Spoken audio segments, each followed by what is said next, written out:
Hello, everybody. Welcome back to Take the Black Live. This is your favorite podcast for Game of Thrones, sci-fi, Marvel, Star Wars, all those things that we love to talk about. You might notice things are a little different today if you're watching live. I am Mia Johnson, editor of dorksideoftheforce.com, and today I have a special co-host with me.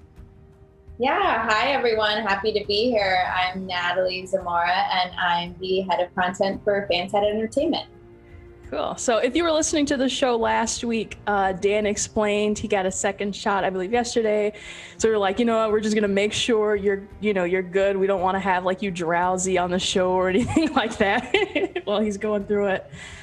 So we've got Natalie today, and we're going to have some fun, which is reminding me of Lovecraft Country, our podcast that we had going on, Lovecraft Country Chronicles. Mm-hmm. It's kind of like a little mini reunion. Yes, definitely. So, so how's it going? Are you excited to be here and talk about Game of Thrones and all that good stuff? Yeah, definitely. I don't get to talk about this stuff with many people often. And you are a fan, right? Yes. Yeah. Okay. I'm definitely a Game of Thrones fan. I feel like everyone I talk to is still butthurt about the season 8 finale. So, I mean, I'm still into it. I am. Okay, so we're going to have a good conversation today. We've got some great stuff at the top of the show. Hi, Julie. Thank you for listening in again. And we're going to start off with an advertisement, then we're going to jump right to it. So we've got some spectacular news, everybody. The Manscaped engineering team has confirmed that they have successfully created the Lawnmower 4.0 trimmer, which is now available for purchase in the USA and Canada. This new trimmer was just released, and we're happy to be the first to share the news. Join over 2 million men worldwide who trust Manscaped with this exclusive offer for you. 20% off and free worldwide shipping with the code FANSIDED20 at manscaped.com. So let me break this down. We got to break it down. Their advanced ceramic blade and skin-safe technology is so good that it almost seems as if Manscaped worked with Elon Musk engineers to ensure your blow parts are as safe as possible. And what makes this trimmer different from all the others? Well, they've got a new multi-function on-off switch that can engage a travel lock, created for people who like to travel. The Lawnmower 4.0 gives you the ability to turn the 4000K LED spotlight on and off when you need a more precise shave. The new trimmer even allows you to customize your trim all over through additional guards with sizes 1 through 4. And looks-wise, it's sleek with a two-toned matte and gloss finish, and even features a hot foil stamp black chrome Manscaped logo. Wow. So show that mower off loud and proud. So there's more good stuff. Hold on. The optimized Lawnmower 4.0 trimmer is waterproof. So you can groom in the shower and not have to worry about making a mess on the bathroom floor, of course. And you're going to like this. The Lawnmower 4.0 has wireless charging, which uses electromagnetic induction. Those are big words that can help battery length last longer. So let's just say you'll want to keep your trimmer for upstairs separate from your trimmer for downstairs, if you know what I mean. So come on down, get 20% off and free shipping with code FANSIDED20 at manscaped.com. That is 20% off with free shipping at manscaped.com, and use code FANSIDED2020. You can unlock your confidence and always use the right tools with Manscaped. All right. Woo, I am pumped after doing that. So let us jump right into the news with that. So this is something we discussed last week, Natalie, and I believe it was last week. You know, I don't know what days are anymore. And there is this actor. His name is Graham McTavish. He is an Outlander star. I don't know if you watched that, or we know plenty about Outlander at least. He plays Dougal McKenzie in Outlander, I believe. And we saw him on set not too long ago. He was kind of, looking a little suspicious, but they didn't really confirm anything. But now he has officially confirmed to everyone that he is indeed on House of the Dragon. Wow, what a big reveal. But he actually had something to say about this in a recent interview, and I'll just read that off. So he says, "I'm enjoying that, yes, talking about House of the Dragon. I'm really having a lot of fun. We just started. It's a very big project, so we're getting to know each other. They're lovely people. It's great. but I can't tell you too much. I can't tell you really anything about the story, but it involves a lot of dragons. Natalie, do you know anything about House of the Dragon? All I know is just what's out now, that it takes place hundreds of years before Game of Thrones and will follow the Targaryens. Besides that, I don't know any of the spoilers or theories or whatever else is out there. But even though this isn't really that crazy of a tease, I do get excited at the word dragons. I know. And hi, Christian. Dan has explained this to me so many times, and when he sees me, he's gonna have to beat me up because he tells me every single time, and there's so many names that are part of this, book series and about this cast. Mm-hmm. And so I'm like, I get the gist of what this is going to be about, but it's still a little confusing. So yeah, what's going on in this? And I have the HBO pulled up. This is just the official HBO, what is it about? So it says, based on George R.R. Martin's book, Fire and Blood, series will tell the story of House Targaryen, aka the house that gave us the mother of dragons herself, Daenerys Targaryen. It takes place 300 years before the events of Game of Thrones. So other than that, it sounds like the way Dan has put it, that there's some, fighting for the throne. It's another Game of Thrones, and you've got sort of two factions, within the family going against one another to see who wants to take the crown. So I'm excited. They've got Matt Smith in this. He's cast, from Doctor Who, playing an interesting character. And like you said, there's going to be dragons. So do you have, we've talked about on a scale from 1 to 10, how excited you are for a Game of Thrones spinoff? Yeah, I would say a 7 or 8. I'm really excited. Honestly, I feel like I missed just that Sunday night watching everyone on Twitter, Game of Thrones, that whole experience. I don't think there's been much since then. Not that has the Sunday night HBO slot, at least, that everyone's tweeting during and, watching at the same time. Yeah, that's a good point, because I would say maybe the Nevers almost had the potential to do that, and we can talk about that later at the end of the show. But I do kind of really miss that, just hanging on to Twitter, reading all the tweets, and having this moment where you can just sit and watch all of the drama unfold. And I am 200% sure that's what is going to happen with House of the Dragon. And I think people are going to be willing to, give this a chance because it is Game of Thrones. And I've said it before, we have this audience that tunes into the show every week because they love Game of Thrones, and everyone is head over heels for House of the Dragon and the 7 to 10 other spinoffs that they have going on. By the way, did you know about all the other spinoffs that are in the works? Yes, well? Then wasn't there more that were rumored and then they're not happening anymore, like the Roberts Rebellion one? I feel like that one's not happening anymore, and I was really interested in that. So I feel like until I see the official images we got for House of the Dragon, I'm not going to believe it. So, we'll take it, step by step and see what comes out. I think one of those might have been the plot of the Game of Thrones play that is coming to Broadway soon, possibly. So it's you trade one medium for another.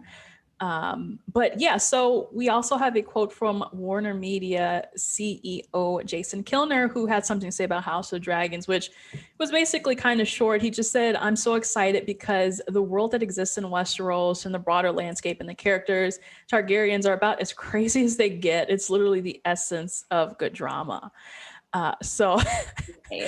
Yeah, I think Daenerys was obviously a very fan favorite character, despite what might have happened at the end of season 8. I still said I wish there could have been a lot more build up, but it'll be fun again to see the dragons coming right out the gate. We had to wait quite a bit of time to see dragons in action and stuff in Game of Thrones, and I'm like, how are they going to handle this? Just dragon fights back to back to back. I know. Yeah, I'm really excited. I'm excited that this is the spinoff that's actually going through, because House Targaryen, everyone is so interested in it. Even in Game of Thrones, everyone had, their family, their house, and Daenerys didn't for almost the entire show. So Yeah. I'm very curious. Yeah, so we get to see more, I believe tons and tons of blonde wigs and the beautiful fashion and the braids and all that. So I'm excited. Yeah, so anything else? Or else we can move on because, yeah, we do have something similar to add or to piggyback off of this, which is the return of Benioff and Weiss. I'm surprised there wasn't like thunder and lightning behind me when I said a dark cloud following.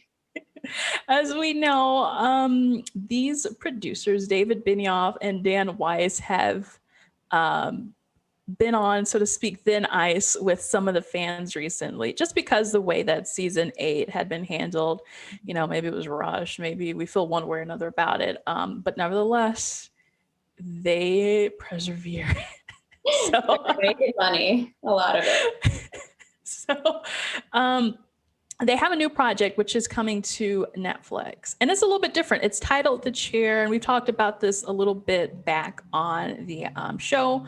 The Chair stars Sandra Oh, and I think this one is going to be like a comedy or something like that. So it's a different tone. It's something new, and I will read the synopsis of this. And it basically just says The Chair follows Dr. Ji-yoon Kim, Sandra Oh, as she navigates her role as the chair of the English department at the prestigious Pembroke University. Ji-yoon is faced with a unique set of challenges as the first woman to the chair of the department, and as one of the few staff members of color at the university. So it seems like an interesting premise.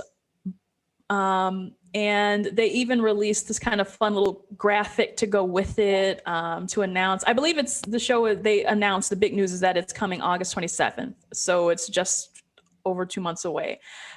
But are we willing to be open and receptive to Benioff and Weiss after how we were kind of burned in Game of Thrones season 8?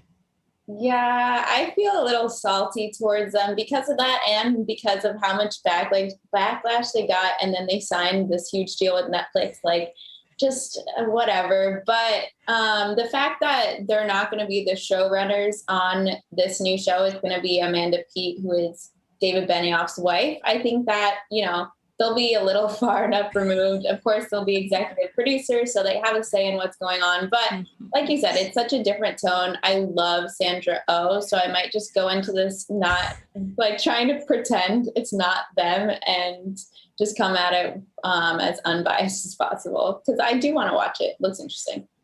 Yeah, and I love Sandra Oh. She's kind of had, I don't know if you want to call it a comeback in recent years. It was kind of like the Grey's Anatomy, and then it was a little quiet, and now she's just like back, and to me, better than ever. I love her so much. Yeah. But yeah, it feels so completely different from Game of Thrones that I'm like, you know, I just kind of have to give it a try. Yeah. And in the comments too, let us know if you are either interested in this show called The Chair coming to Netflix, or if you're willing to give, as we call them, D&D a second chance. Julie says, I still love D&D. They gave us loads of great stuff, and without them, we most likely wouldn't have had Game of Thrones, which that's also a good point. It's like, well, we've made it this far, you know, at least 7 pristinely near perfect seasons. Yeah. So does that tarnish, you know, what happened towards the end where, you know, we didn't like it, or some of the decisions were made a little hastily? That's a big question. It does remind me of, I always talk about Sherlock is like my favorite show, and Stephen Moffat is the showrunner. He's had some stuff on Doctor Who, and it felt like, you know, the first 2 seasons very strong. The third one got a little bit weak, and then the fourth one, to me, it was complete and utter trash. So I wonder if it's like, if you give someone something fresh and the material is, you know, kind of new, they get a chance to restart. Do you think that makes a difference as well? Yeah, I do think so. And of course they are talented, and they did give us a bunch of, you know, really strong seasons too. So I can hate, but I see both sides. I have hope that they can bounce back.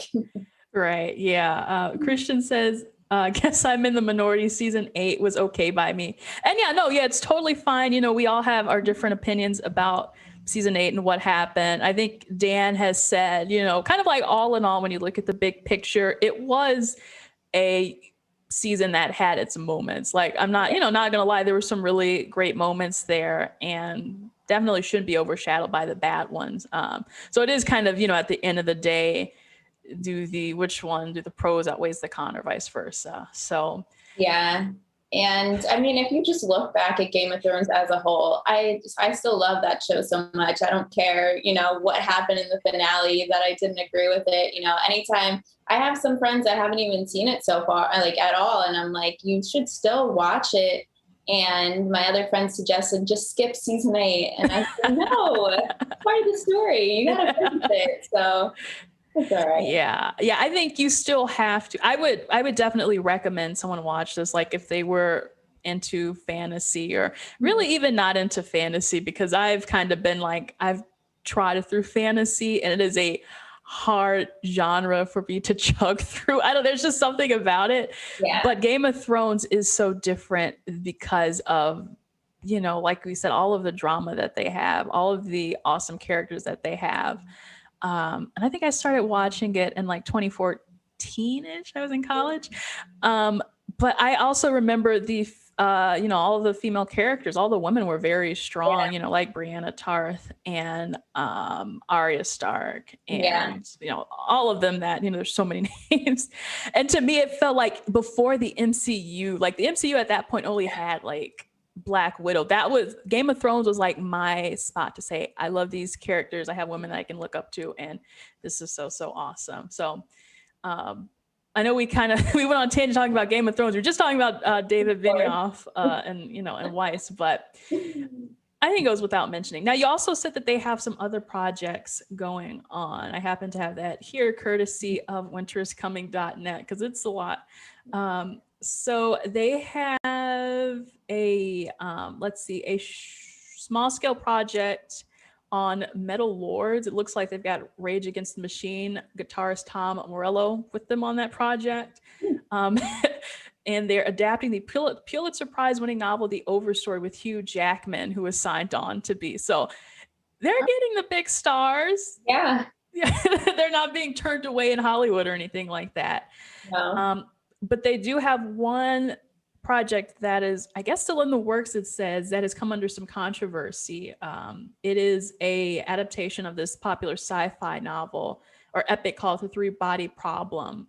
And there's been a controversy about that because the author, Liu Cixin, has made some comments, as it says here, about supporting China's internment camps, which is that is a loaded subject. And we don't have to talk about it here today, but it does go to show that they do have these projects that are in motion one way or another. And I think it's just going to give them a chance to redeem themselves.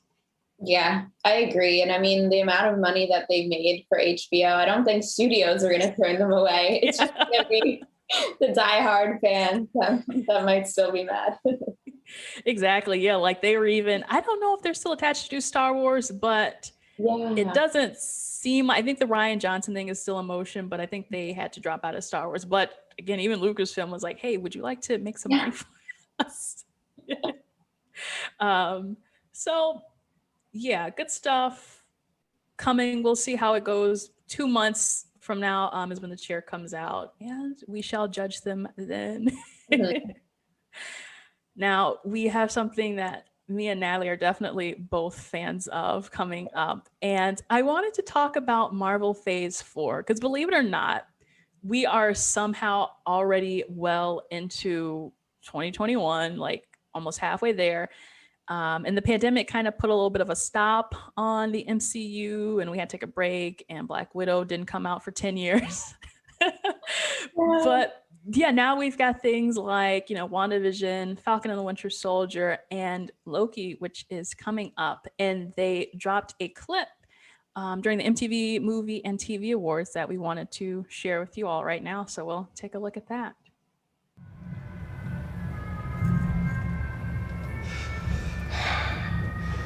I'm Agent Mobius, by the way.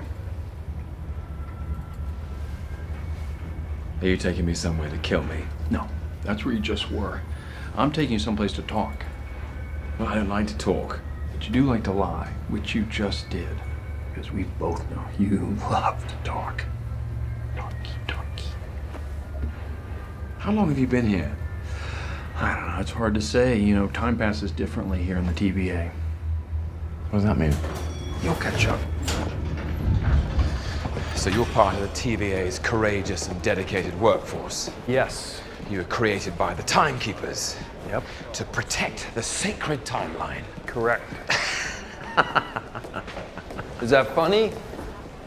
The idea that your little club decides the fate of trillions of people across all of existence at the behest of 3 space lizards, yes, it's funny. It's absurd. I thought you didn't like to talk.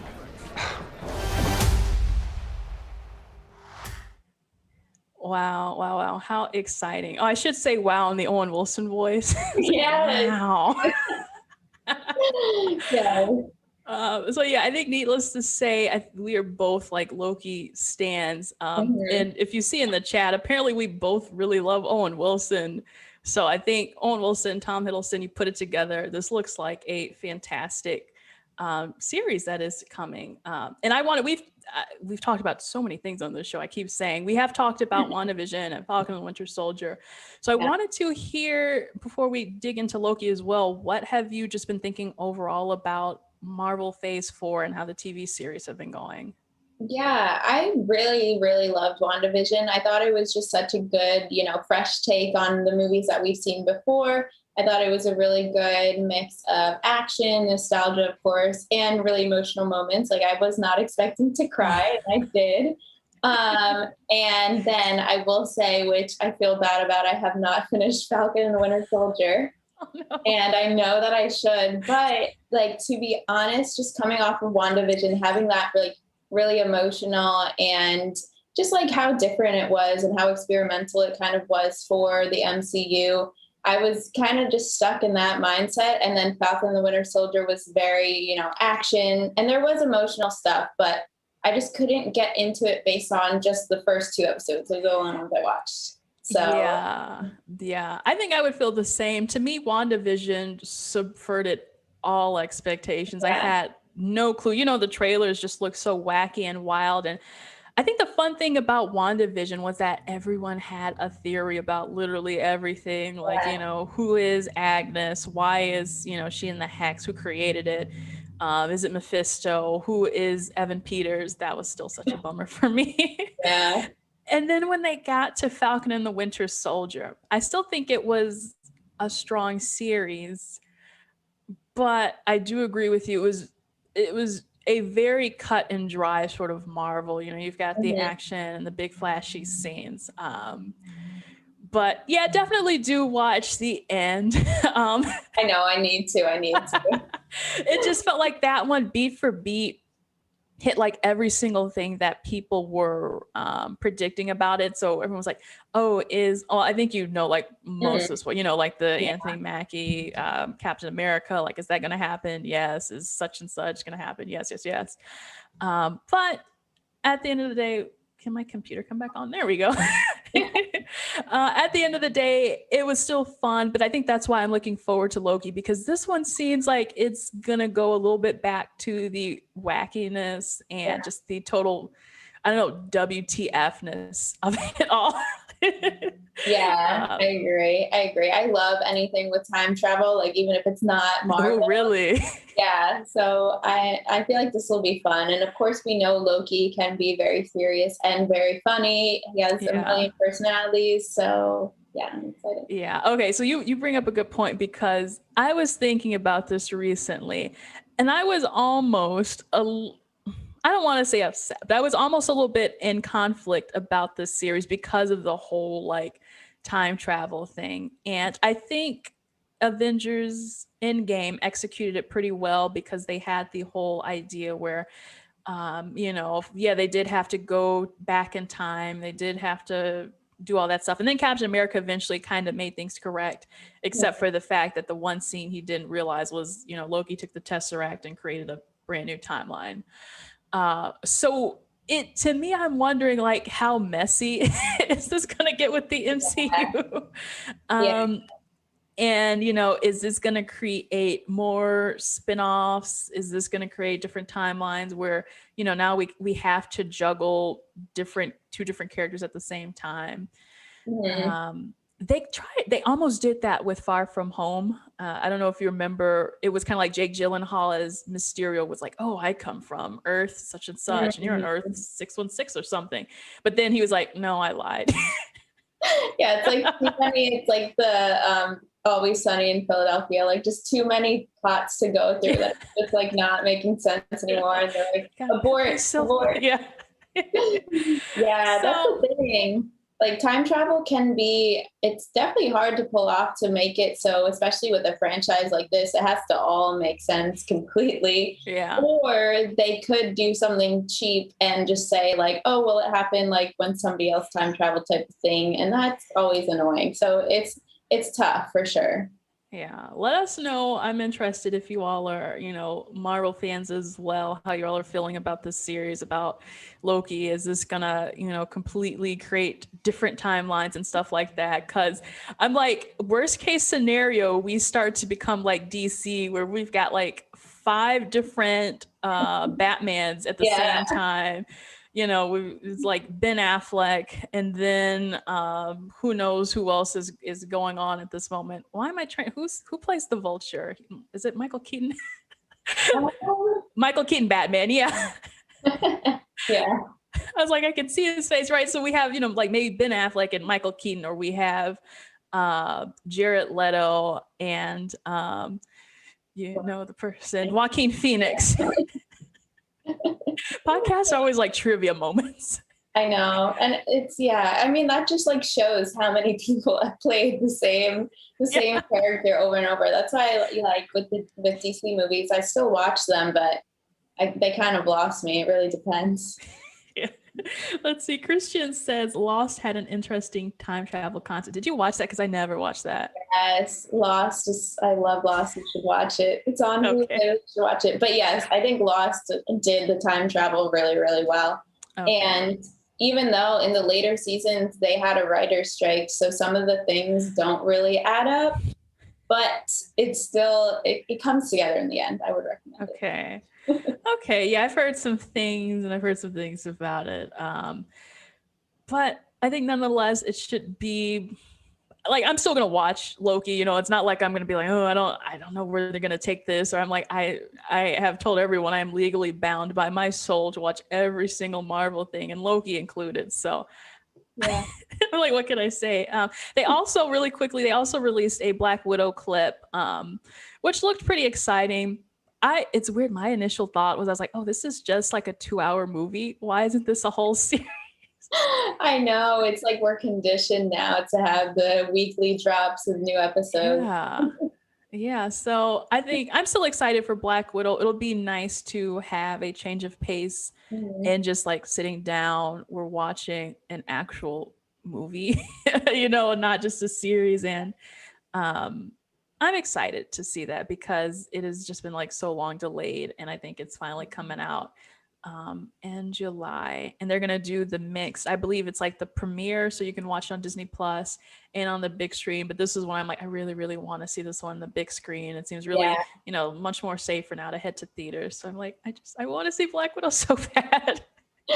Yeah, I know. I feel like I kind of lost interest just because it's been so long that I'm just thinking like, yeah, that movie came out. I must not have watched it or something. But then, I watched the new like short clip from it and was remembered like, yeah, this looks really great. I'm excited. Yeah, I have like the Black Widow pop. I think I got it like last year, and it's just been sitting on my shelf for a whole year. And I'm like, does this really exist? But fun times ahead. I'm excited for Phase 4 of Marvel. We've also got Shang-Chi and the Legend of the Ten Rings coming out soon, as well as Eternals. I'm hoping they release a trailer for that pretty soon as well. And then Spider-Man No Way Home. So we're going to be stacked. I think Chris Hemsworth just shared a photo not too long ago from the set of Thor: Love and Thunder. So a lot of stuff.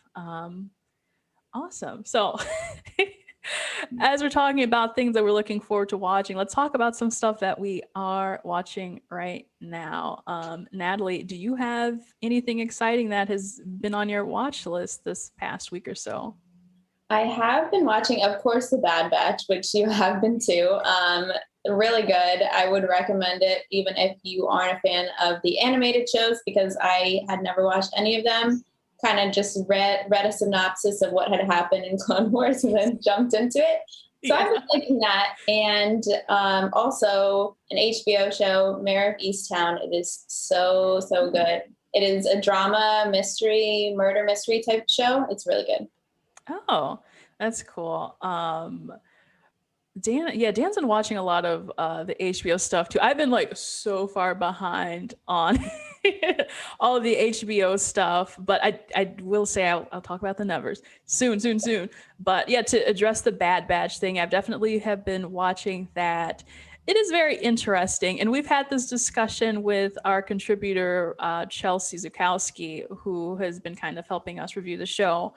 And we have come to the conclusion that it's like you either are just really interested in Star Wars and the lore, or you're just not.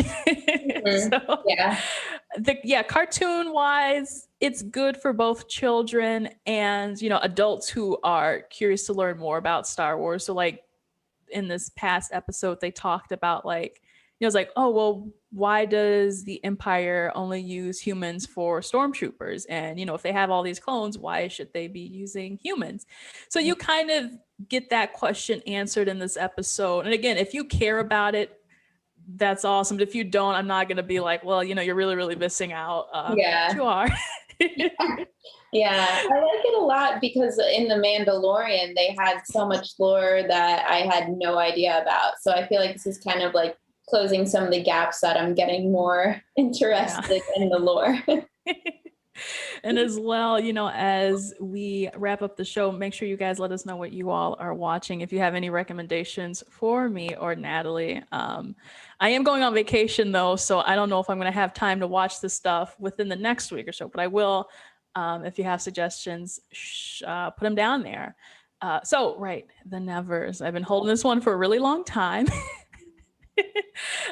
So have you seen any of the Nevers, Natalie? No, I know what it is and I do want to watch it, but you can give spoilers. Okay. Yeah, so it is, created, like probably directed, written, like it's got Joss Whedon's name written all up and down it basically. And he had to step away for many, many reasons. But it's an interesting premise where you've got these mostly women, mostly people of color, who are in Victorian London, and they come across all of a sudden having special powers, which sometimes they call turns or something like that. And, because this is Victorian England and so many other reasons, they face a lot of prejudice because of these powers, mostly from, the men in power who are like, these women and all the, the minorities and people of color, they're really starting to scare us. And we think they're going to completely change the hierarchy and the patriarchy. And they're really afraid. So they want to stop this. So it was a very interesting premise on top of this whole mystery of how did these people get their powers, what's been going on with that. And there's some butt kicking and stuff like that. But the finale aired this Sunday, which was part one of the finale. And I believe they had to cut production short for COVID. So we'll get another finale or something like that later. The finale, Natalie. I need to hear about this. Oh, right. They call them the Touch. Thank you, Teray. That's another, right. They call them Touch, kind of like mutants, basically, but they call them, they're touched. Mm-hmm. The finale began in the future, or could be now times. None of the original characters showed up for, the first 20 to 30 minutes. Mm-hmm. And it was kind of like Doctor Who or just the sci-fi episode where you're watching a scene unfold. You hear something about the aliens that have been attacking this town, or London, I say this town, but it was just what the heck is going on? And then you find out there's this twist that our main character, Amalia, has a connection to this person from the future. And it's actually this person from the future in Amalia's body, kind of like an avatar, or, somehow the aliens put her into her body. So it was super, I think, confusing for most people. And Dan did share his review. He hated the first part of the Nevers finale. The sci-fi Terminator ripoff part is what he calls it. But he liked everything else, averages out to a B+. So I would have to agree that in the long run, the beginning of the episode was not so great. But then as it went on, you went back to Victorian England and you found out this whole big twist about the main character and how she got there. And they set it open to be like, you know, what's going to happen next? How are we going to figure out this connection between Amalia and her future self? And is she ever going to go back home and things like that? So it's a lot. It really is a lot. But it's reminding me of Lovecraft Country because it starts to get so convoluted that you're like, oh. So that's what's going on. That's what I've been watching. Does it sound interesting now that I've described the whole convoluted process to you? It does sound interesting. It does. And I did want to watch it. I actually turned my parents onto it, even though I haven't watched it, because my mom loves Victorian everything and my parents watch everything on HBO. So I recommended it to them and then just never watched it myself. Just ring the doorbell, run away. Yeah. I think I would maybe even wait for like a season 2 or something to see what they end up doing with that, just to see if they flesh it out a little bit more. Just because they have a lot of story to tell. They just start all over the place. So, And Christian asked a good question. Is there going to be a second season of Lovecraft Country? Natalie? I don't know. It seems like nothing has been confirmed, but I know the last time I was reading about it that HBO said that Misha Green was working on, figuring out what the story would be for a second season. So it seems like HBO is hopeful. Yeah, I think I read that too with Misha Green. It sounds like, they kind of exhausted the source material. They went through the book front to back. So now if they do want to bring it back, they would kind of have to create an original story, which I think that they should. I think it's too good of a premise and too good of a cast to just waste that potential. I mean, already we've got such a big cast, and I would like to see them come back. I think that was one of the shows where people were tweeting, HBO Sunday Night Show, the main event, and the tweets and reactions were so hilarious. I know. Yeah. I am hopeful for a second season. And I think the first season went off the book enough. They changed enough things that I think that, they have a good writing team. They can come up with something. Yeah, you can't do it. And also, let's see, what did Julie have to say? I think this is for the Nevers. I thought I was watching the wrong show at first, talking about the Nevers finale. I had to check. Overall, I thought it was okay, but want to see more. Yeah, I think that's what all of us wanted. I think if they did actually finish the rest of the filming for season 2, it might have been rounded out and made a lot more sense. So the fact that they had to be rushed is kind of an unfortunate downside to literally the events of last year. But I think it's still worth hanging on to. I'll keep up with it. It's only 6 episodes, so you can kind of get through it pretty fast. So yeah, I'm excited about everything else that's going on. I saw Cruella over the weekend, and reviews are embargoed. Social reactions were not embargoed. So I will say from my social reactions, I really, really loved it. It tops my list for these new live action Disney movies. And it's more for adults. So I think this one will be pretty exciting for all those people. So I think that's all I can say about that. But the review will be up on winterscoming.net next week when that embargo is lifted. So yeah. And I started Invincible last night, which is also pretty cool, from Amazon Prime. So that's it. I think that's all that's going on with me. Natalie, is there anything else you got going on? No, I shamelessly was rewatching Jersey Shore, but we don't need to talk about that. What a throwback. Yeah, I haven't seen that literally since it came out. So you don't need to. Okay, thank you. But yeah, so that is our show. We will be back next week. I personally will not be back next week. I will be away at Florida at Galaxy's Edge in Disney World. So I'm really excited about that. But Dan will be back with a special guest host. You can, in the meantime, make sure to give us a beautiful, good review over on all of your beautiful podcasting platforms, Spotify, Google Podcasts, wherever you listen to your podcasts. And you can join us live on Facebook every Wednesday at 4 p.m. Central Time. So that's the show. Thanks. And the show will be back next week. Bye, everyone. Bye.